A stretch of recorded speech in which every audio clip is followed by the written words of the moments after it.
এঁচোড় চিংড়ি রান্নার জন্য প্রথমে এঁচোড় গুলো কেটে ধুয়ে নিলাম। আলু, পেঁয়াজ, আদা, রসুন, কাঁচা লঙ্কা বাটা ও টমেটো নিলাম। এরপর এঁচোড় ও আলু, হলুদ ও নুন দিয়ে 10 মিনিট সিদ্ধ করে নিলাম। এবার ধুয়ে রাখা চিংড়ি মাছগুলো নুন ও হলুদ দিয়ে ম্যারিনেট করে নিলাম। কড়াইয়ে সরষের তেল দিয়ে ম্যারিনেট করা চিংড়ি মাছগুলো ভেজে নিলাম। এবার ওই তেলে সিদ্ধ করে রাখা এঁচোড় ও আলুগুলো একটু ভেজে নিতে হবে।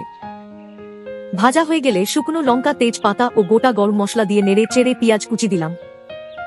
পেঁয়াজ ভাজা হয়ে এলে আদা, রসুন, কাঁচা লঙ্কা বাটা দিয়ে নেড়েচেড়ে দিলাম হলুদ গুঁড়ো, জিরে গুঁড়ো, ধনে গুঁড়ো ও কাশ্মীরি লঙ্কার গুঁড়ো। এবার মশলাটা ভালো করে কষিয়ে নিয়ে টমেটো কুচি দিলাম। এরপর পরিমাণ মতো নুন দিয়ে নেড়েচেড়ে ভেজে রাখা এঁচোড় ও আলুগুলো দিয়ে দিলাম। মশলার সাথে ভালোভাবে কষিয়ে নিয়ে সামান্য জল দিলাম। এবার 10 মিনিট ফুটিয়ে ভেজে রাখা চিংড়ি মাছগুলো দিলাম। নেড়েচেড়ে গরম মশলার গুঁড়ো দিলাম। এরপর সামান্য চিনি দিলাম।